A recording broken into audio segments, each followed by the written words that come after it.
Olá, sejam bem-vindos a mais um episódio Oncogeriatria Brasil Convida. Eu sou Janine Capobianco, cofundadora Oncogeriatria Brasil, e vou acompanhar vocês nesse episódio.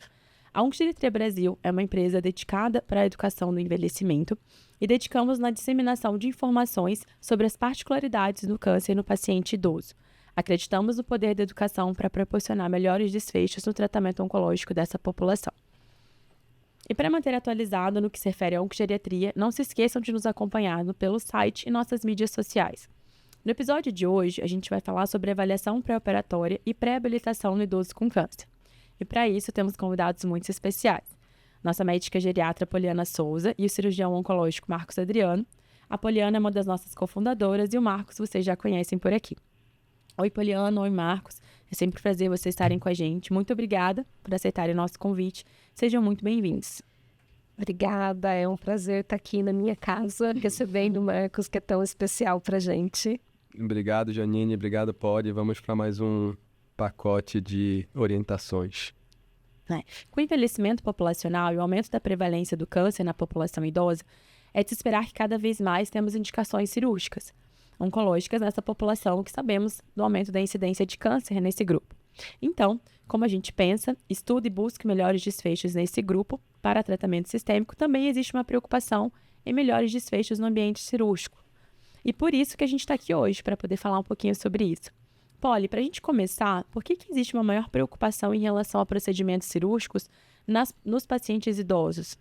Eu acho que o raciocínio ele é muito próximo do que a gente já discute em relação aos tratamentos sistêmicos, né? A população idosa é uma população muito diversa, muito heterogênea. Existem muitos fatores que interferem na forma como a gente envelhece.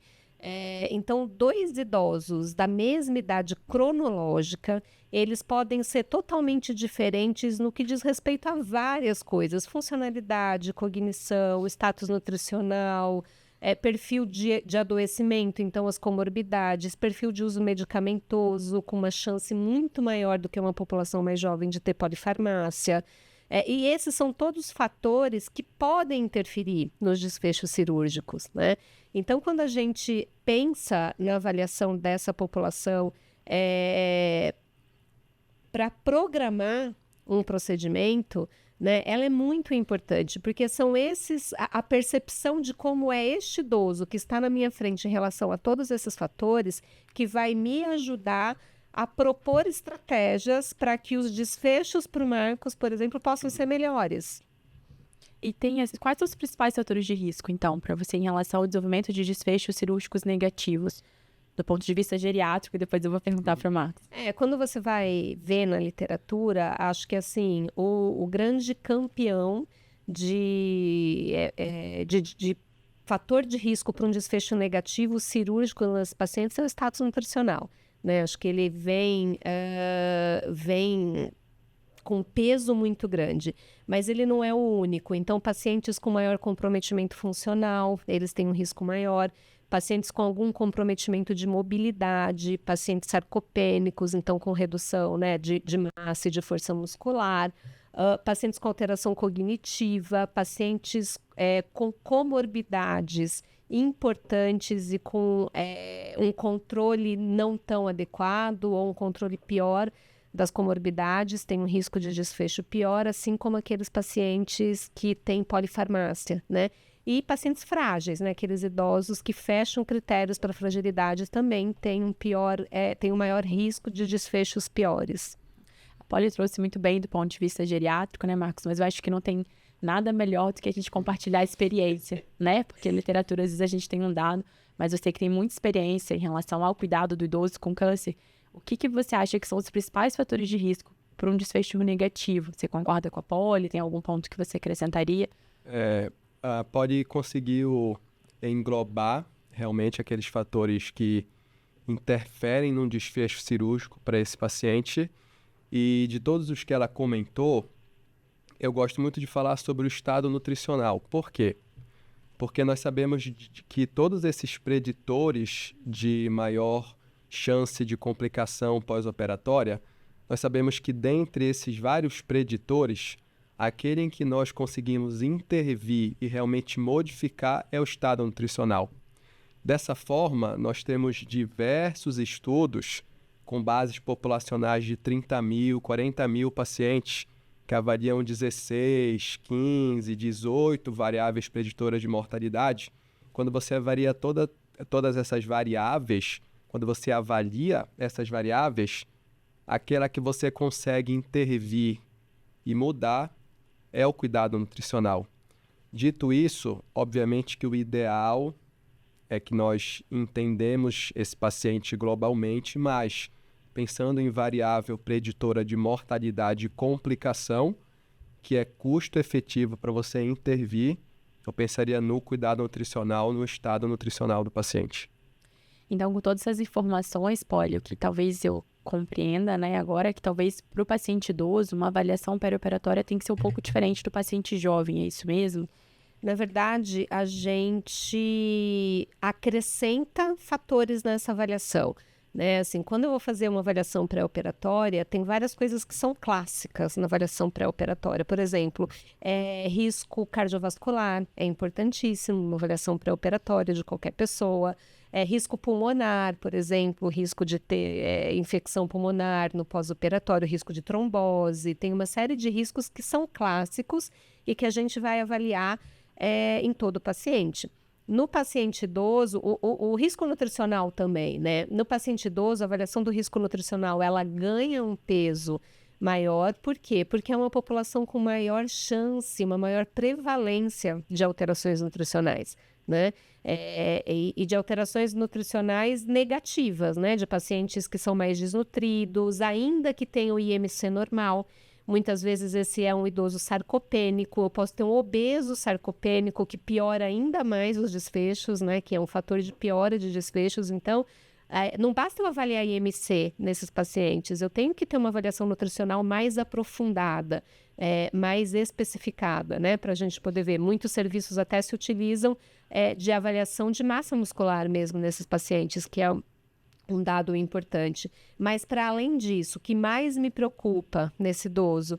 Avaliação cognitiva, se esse paciente tem risco de desenvolver delírio no pós-operatório, se esse paciente tem risco de perda cognitiva, avaliação funcional desse paciente. Não é comum, né, que a gente avalie atividades básicas, instrumentais de vida diária em outras populações, mas na população idosa é importante e eu preciso avaliar.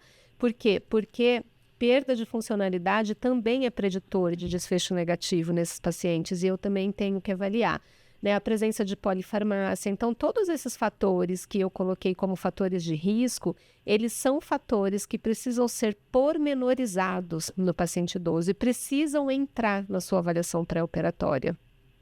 Você falou bastante em desfecho, né, Polly? Para o cirurgião, Marcos, assim, o que você considera que são desfechos oncológicos importantes, né, para você nessa jornada do paciente cirúrgico?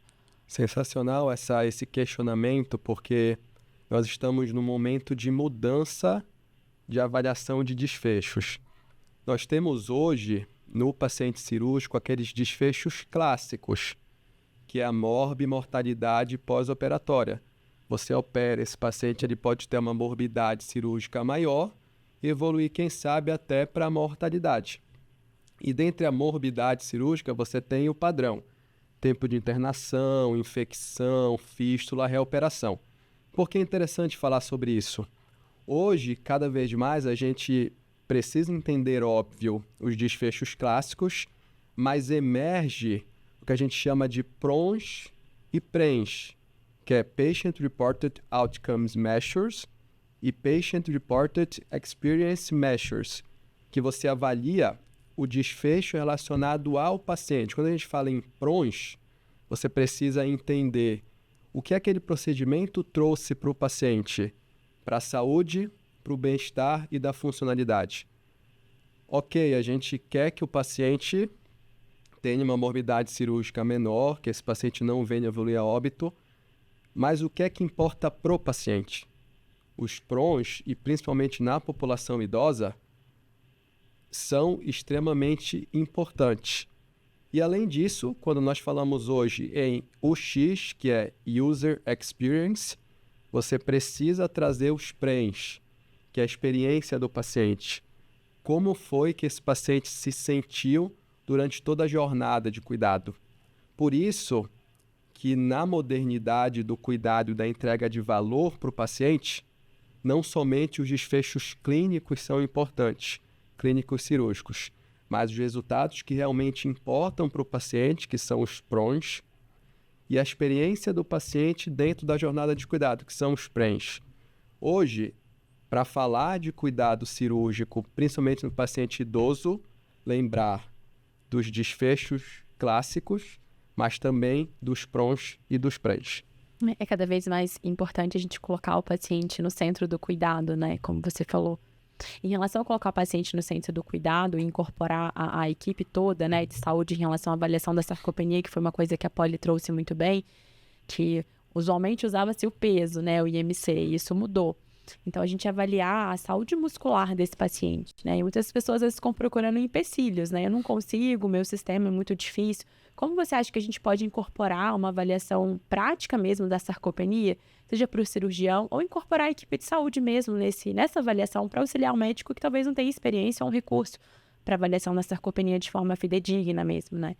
Hoje o ideal é todo paciente cirúrgico realizar um exame de avaliação de composição corporal antes da cirurgia. Principalmente pelo que a Polly comentou, que eu achei sensacional, a obesidade sarcopênica. O paciente obeso sarcopênico ele é muito mais difícil de reconhecer, porque comumente, para quem não conhece sobre esse assunto, você usa o olhômetro. É muito mais fácil você identificar um paciente que chega para você emagrecido, aquele desnutrido padrão, do que aquele paciente obeso, que ele não parece que ele é desnutrido, não parece que ele é sarcopênico, mas ele é. Por isso que a avaliação de composição corporal, ela é ideal que seja realizada em todo paciente antes da cirurgia. Nós podemos lançar mão de exames para fazer essa avaliação de composição corporal, e os mais comuns que a gente acaba utilizando, que nós utilizamos, é a bioimpedância. Acredito que ela seja de fácil acesso.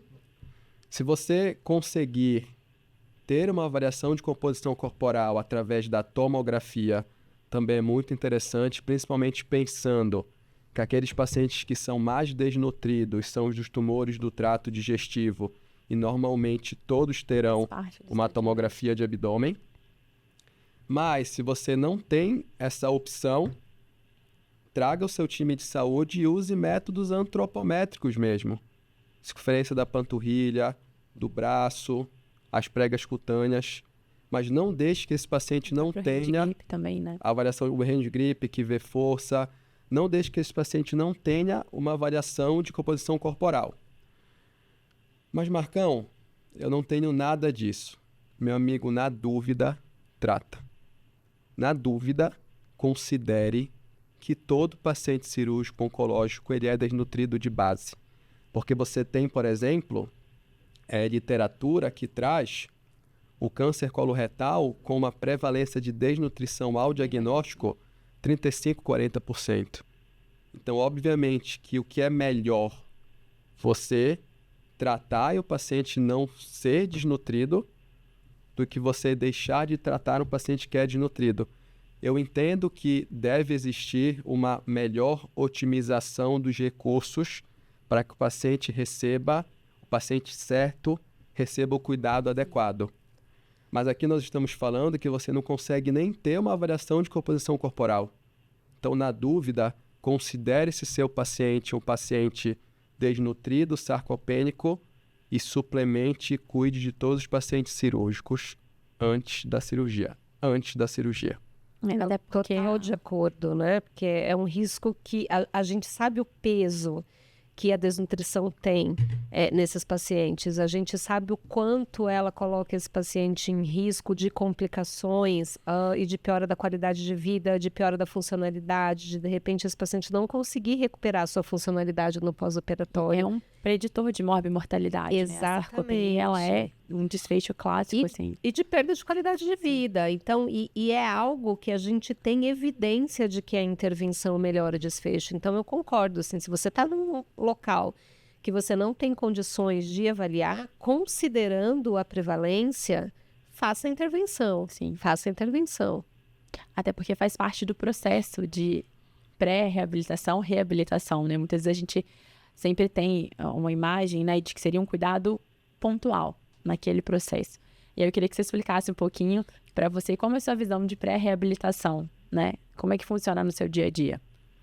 A pré-habilitação, gostaria que vocês entendessem como um pacote. Pré-habilitação é igual a um pacote de intervenção para o paciente que está em programação de tratamento, seja ele cirúrgico, quimioterápico, radioterápico.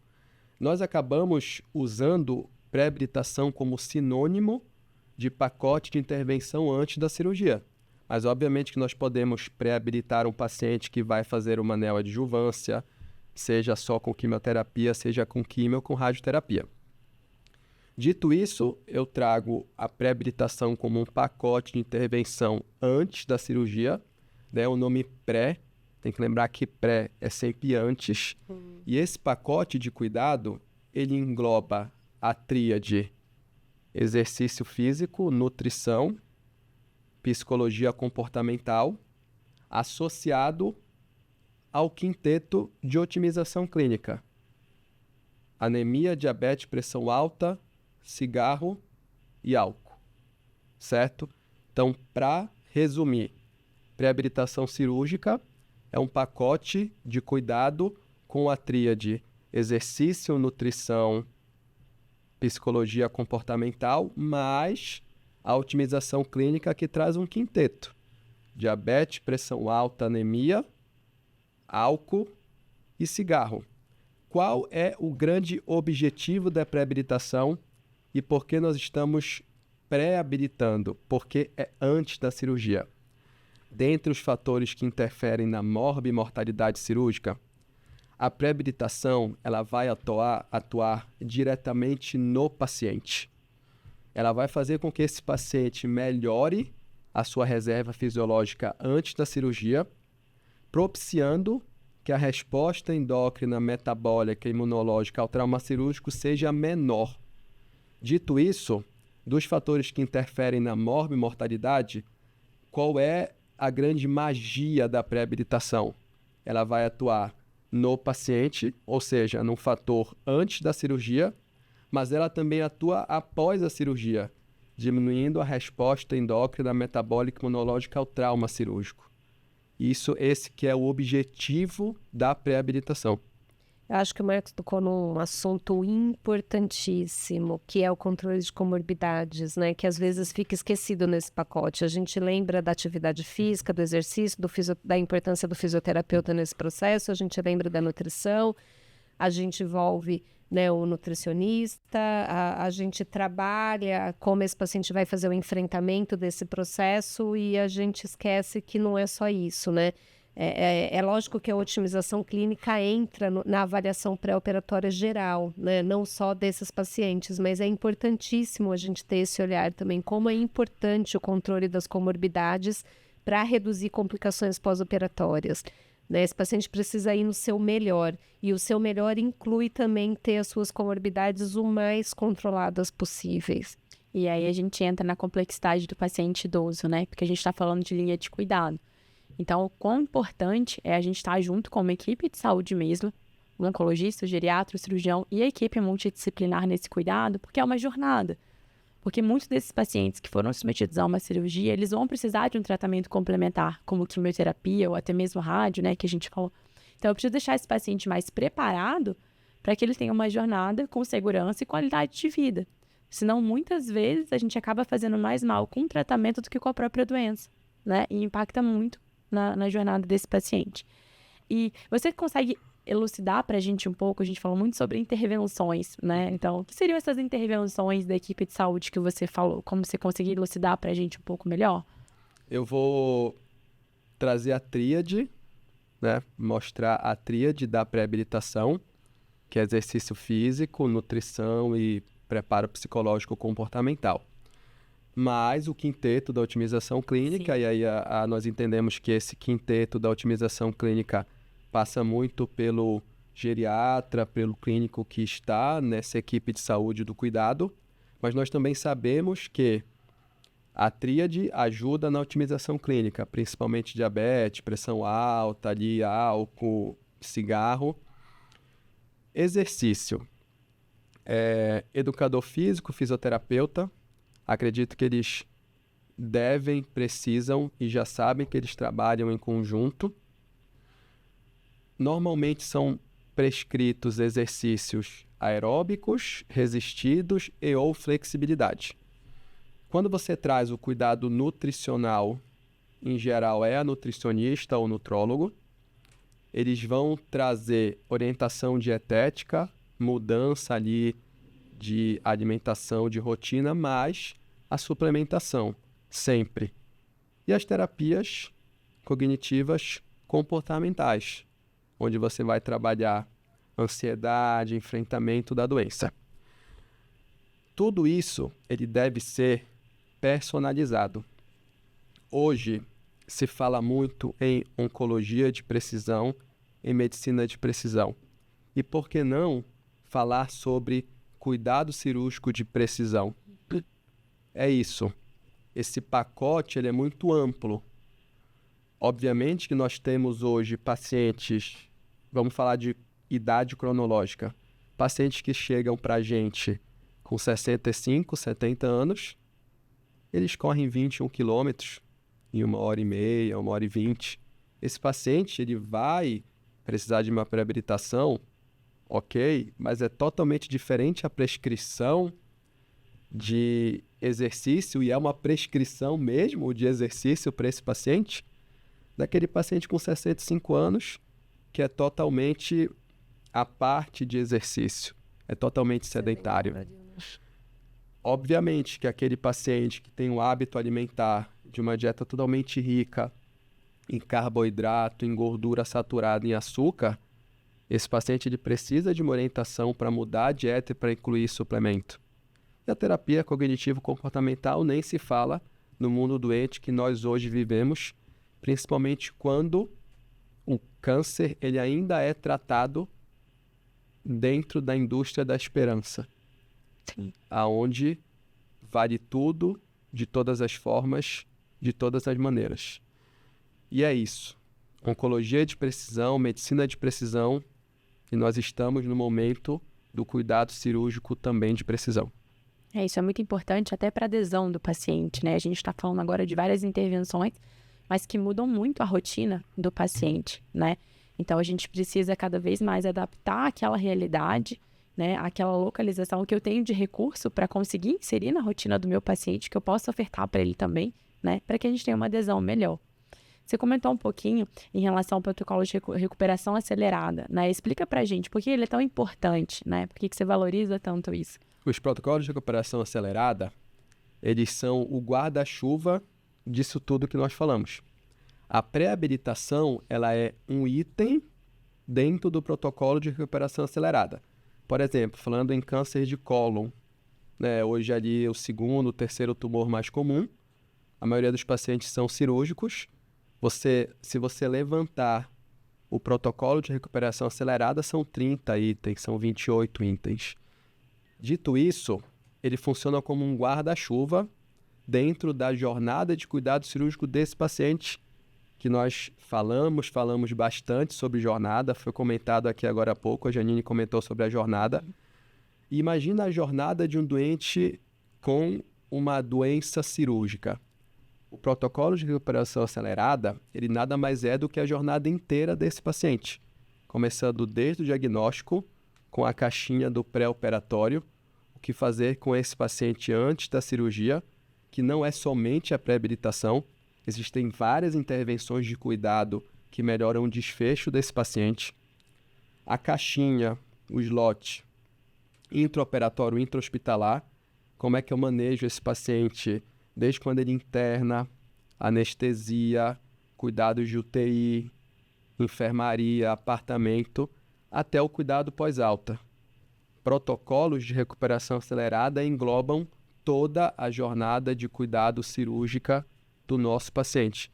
Por isso que eles são extremamente importantes e a pré-habilitação ela está dentro dos protocolos de recuperação acelerada.